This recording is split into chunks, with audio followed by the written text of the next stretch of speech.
All right. So in the last video, I went ahead and showed you how to do the basics on the email template.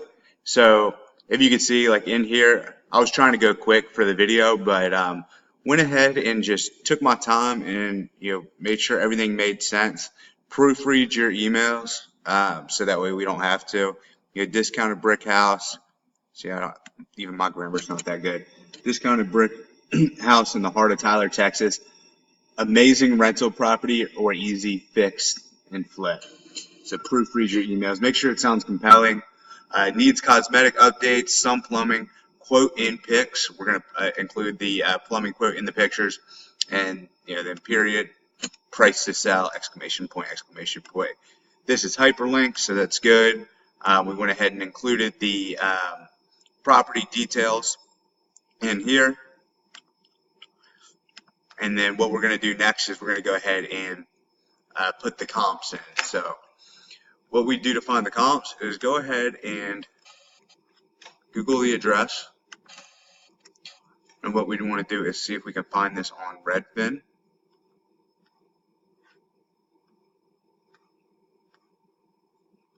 Just type in Redfin.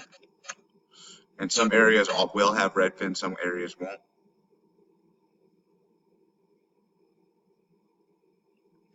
So it doesn't have Redfin there, so we're going to go to another site called PropStream, and you'll get access to this as well.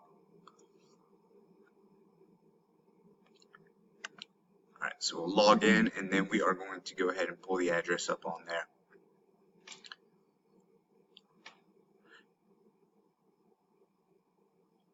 And I'll show you in a separate training video how to pull the comps on Redfin. It's pretty easy, but you'll want to just see it live and in action. So we went ahead and put the address in the search bar here. It pulled up this sheet, and you can see down here at the bottom there's some homes that have an estimated value, but we want to go ahead and sort by sale amount. So we can see this one right here is a 3-bed, 2-bath. It's sold 10/14 of 16 for $159. You want to try to use the most recent comparables you can, and the ones that sold for the highest price. So we'll just take these 3 examples here, and we'll just put Coleman Street in Tyler, Texas.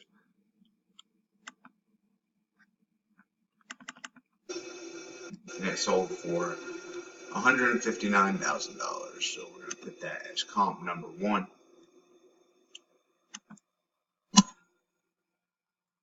And you see how these are screenshotted in. I'm going to show you how to do that on the Redfin video. Most of the time you're going to use Redfin. This is kind of a bad example because there is no Redfin, but it's a real life example because it's not a perfect world, so we're not always going to have Redfin to rely on. So we'll use what we have. We've got Coleman Street as number 1. We'll put it in. It actually comes up with a picture of the house. We don't need that though.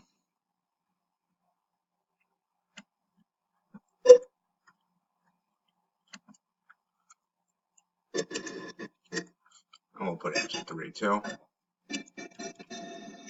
Sold for $159. Okay. We'll do number 2.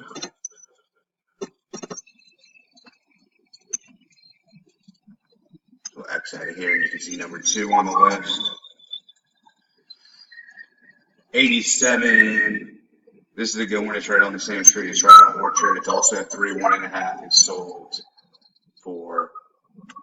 You want to put always look at the sale amount. It sold for $125. Oh, and this one sold for $159. So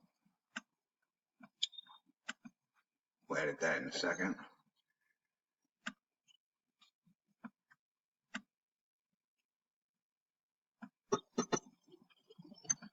Copy paste. We don't need all that.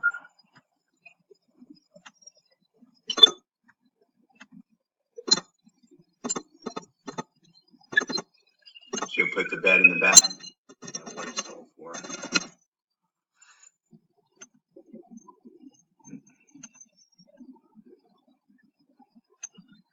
It sold for $125.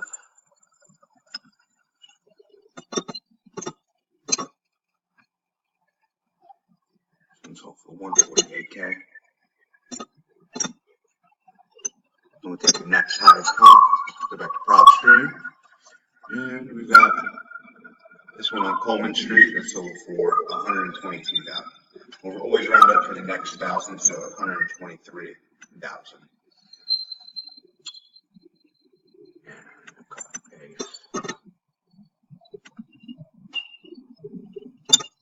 We always want to make it super easy for the buyers to make a decision. That's why we give them all this information up front so they can look at this and then make a really educated decision on whether to purchase the property from us or not. And this one is I think that's a bass. So it's a 3-1.5. I can almost guarantee you it's 3-1.5, even though that's blank. Like I said, this is not a perfect world, but we take the information we have and we give the best we can. So 123. So that sold for 123K. And sometimes we'll give a description on these comps. For the purpose of the video, I just want to show you exactly how we structure the template. So you have the headline, the address, the wholesale price, the retail value, and the way that this is laid out in this format is very important. It's been tested that when it's in this format, how everything's structured and centered, it gets a higher click-through rate. There's a reason we have it this way, so don't mess with any of the margins or alignment or anything like that. We split tested a lot of these different email blasts, and this one works the best. So now that we had that, we're going to go ahead and copy and paste that into our email tool. So I'll show you that next. Within the Google Drive folder, you're going to see your dispositions checklist. This has all the steps we need to take, and then all the username and passwords will also be in here. So our email server is FormGet. So we're going to get a FormGet. FormGet, Mailget. That's our email server we like to use. I'm going to sign in to Mailget. Sign in.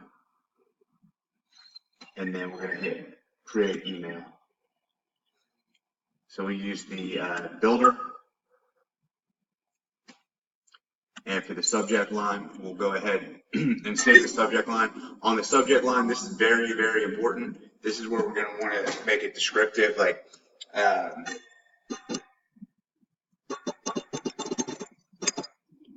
discount 3.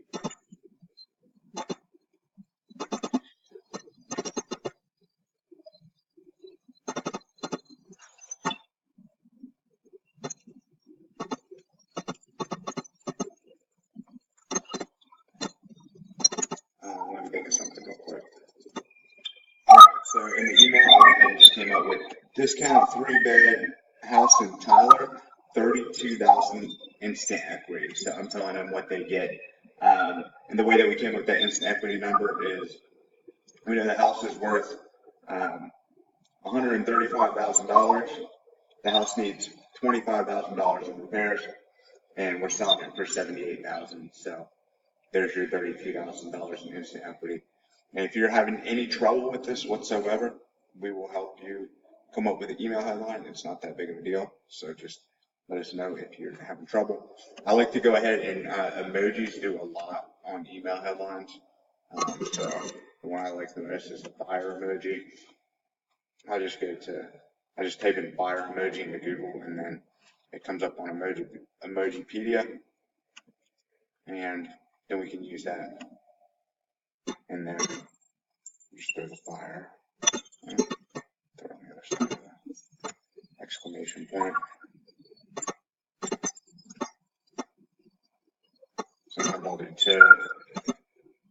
This time I'm going to do just one on each side just because the table's already long. So we'll save that. Now we're here. So we're going to go ahead and get rid of all this stuff. The only thing we're going to use is the text blocks and the picture. So the image always goes on the top, and we want to pick the best image that we have of the outside of the house for the property. So looking at these, I kind of like this side angle shot right here. We'll use this as the mug shot.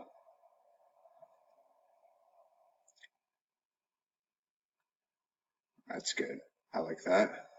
And then we'll take the text, and this is where we're going to copy and paste in our email template.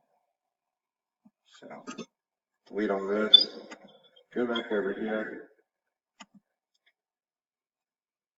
I'll just do Control A, Control C, it's Command A, Command C if you're on a Mac, and then go back to the email. All right. So you can see a lot of the formatting gets messed up when we do this. So we're just going to go ahead and try to keep it as close to this layout as possible. So we'll center all this. And I'll show you what it looks like when I'm finished. All right, so I got it looking pretty decent. Go ahead and center this. You can see your fill colors are over here. Center this. Looks good. Make sure the spacing is looking good too.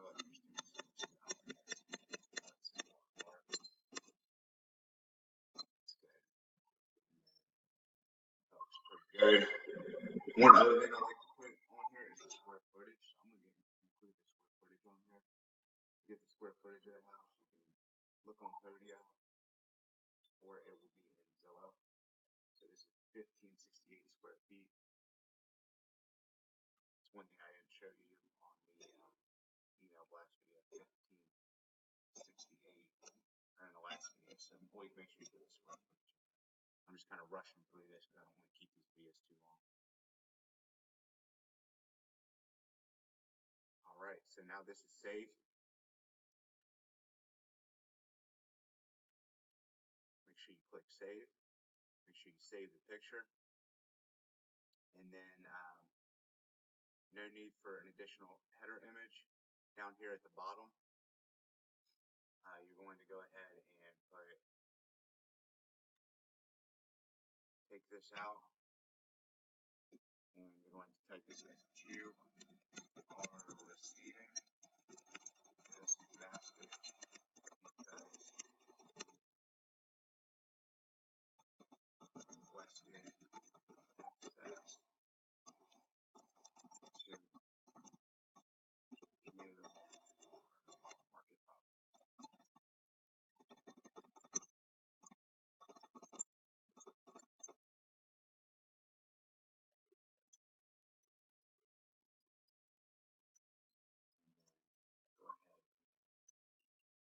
Put that there, and now we got our email templates pretty much squared away.